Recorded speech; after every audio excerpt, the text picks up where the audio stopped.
Everyone, how's everyone doing here today? Thank you for watching. Well, things have already started underway, and the man hasn't even been sworn in yet. But they're talking about mass deportations. Some of the people is in his staff, one of his lawyers, and Stephen Miller, who's a complete gargoyle of a human being. And recently we saw Nick Fuentes, go on this whole, angry rant about, how a woman's never going to be president, and, it's their bodies, but our choice, or your body and my choice, as he puts it. I don't remember the exact phrasing, but, it's as misogynistic and as insensitive and as cruel as a reaction as can be. And some of you people out there seem a little surprised. What are you so surprised at? Okay? I've put out videos talking about this, and I have a very small audience, I'll admit, but there are other people in social media, other podcasts that have been putting out the same message. Some of it I kind of regurgitate a little, but it's not like people haven't been saying things. We've said it for quite some time. They've been saying the quiet part out loud.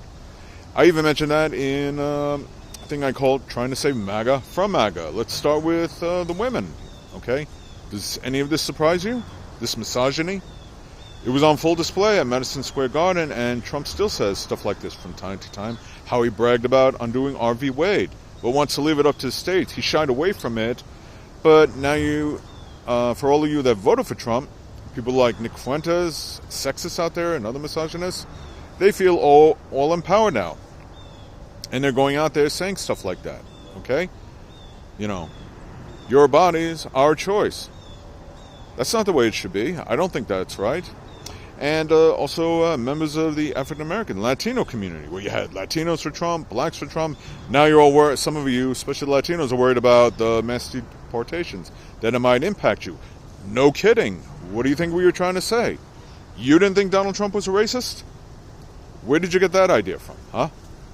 Me, when he said all those hateful things, like the Central Park Five, who not too long ago filed a lawsuit against him for defamation, I believe it was. That didn't seem odd to you? The time when he's always demonizing immigrants, like saying things about eating pets by Haitians in Ohio, that didn't seem odd to you? When he was using rhetoric from Hitler, like regarding immigration as vermin or poisoning the blood of our country, that didn't strike you as odd? You didn't think he was a racist back then? It was on full display at Madison Square Garden. And no, it wasn't just that one comedian. There were several members there saying a lot of hateful things that ranged from racist to misogynistic to xenophobic. And you didn't look at that and stop to think, like, yeah, I don't think this is a guy that we should be helping. But no, and there were some interviews going on with certain immigrants, like I'm seeing on the Midas Touch, where they talk to people and they outright say, yeah, I know he's a dictator and everything, he says some pretty bad things, but maybe he's the guy that can help this country. Now some of them are worried they might fall victim to this deportation.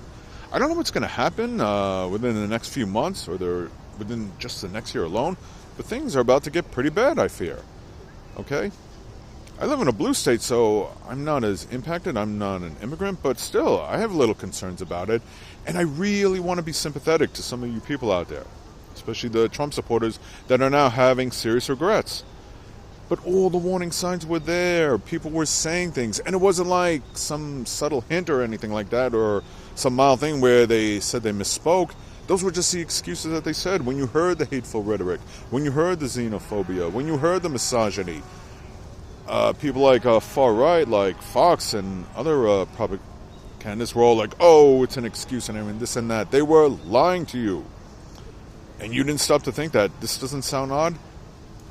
For all you Trump supporters, what if Nick Fuentes went up to, say, your mother, your wife, your daughter, your sister, your aunt, and started saying that? Yeah, he says it pretty freely on his podcast because it's a safe space for him.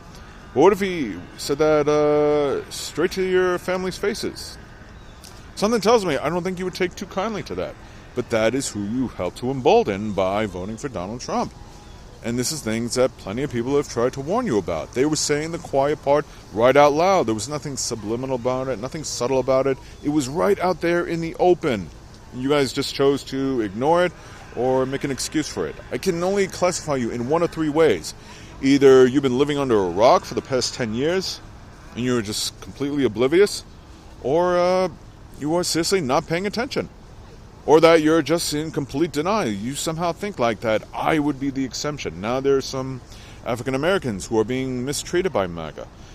In Texas, there were people holding up signs regarding women as property, along with animals and slaves. And I forget where it was, some college people are getting texts about having to go to a plantation. Does any of this surprise you? This is no different than what we saw in Charlottesville when Trump said you had fine people on both sides. This empowered hate groups. At a boat parade with Lara Trump that she held, there was a boat there. This was before the election. We had a boat displaying Nazi flags and swastikas. You didn't look at that and stop and think, yeah, I don't think this is the guy to go for. That didn't ring any warning signs for you? That didn't raise a red flag? And now here some of you have concerns. And what's worse is the damage is now done. You've given him full reign for the next 4 years. Who knows what he's going to do? And there are plenty of people out there that said something, tried to warn you, and you did not want to listen. And for all you Trump supporters that say, like, oh, this is not what I intended, well, this is what you got. And you shouldn't be surprised. Again, it was all out there in the open. You can make all the excuses you want. You can say, no, I didn't know. Yeah, you did. I don't think some of you are, in fact, racist, and you don't care. But there's some of you who are, like, saying, like, some people said in responses, yeah, I knew he was a dictator, but, well, yeah, I knew he was a racist, but, well, I didn't think that would impact me, but there's always a but. You always make an excuse. Okay? It was right out there in the open. You had the choice of a prosecutor or a convicted felon who has a history of cheating people, of misogyny and racism and xenophobia, and you chose the other guy. You chose the racist. So you get what you're dealt with. I hope the damage doesn't impact too many people. I really don't. Okay? There are ways to solve the problems, but I don't think this is it. And I think things are going to get really bad. And there are plenty of us out there that we're trying to tell you this is not the good idea. As a video with Scaramucci, he once said, like, you know, that's what me and 40 other members of people who used to work for him, like General Kelly and the other general, whose name I'm blanking, they all said, this guy is dangerous, he shouldn't be in the White House. You chose not to listen. So this is where we're at. And all we can do now is wait, and, you know, there are some people out there that I think are going to continue the fight. When I say fight, I don't mean violence or hostility, but like people within Congress that are going to try and prevent this from happening or intervene. But for the most part, you've given this guy almost all the power. And it's going to be another 4 years before you have to vote him out. We still got the midterms, but from now, for the next 2 years, who knows what's going to happen, okay? So some of you, stop acting so surprised. You knew what you had. I'm sure you had some idea, and you just, like I said, you chose to ignore it. You chose to ignore the warning signs, and here we are now. So let's wait and see if I hope for the better. But, I mean, for God's sakes, man, damn, when people try and tell you, you know, give you a heads up, you may want to stop and heed the warning and think a moment. So I really don't know what's going to happen, but I fear things are going to get really bad or get severely bad before they get better. You know, let's hope for the better then. Okay? Anyway, thank you for watching. I really hope you understand.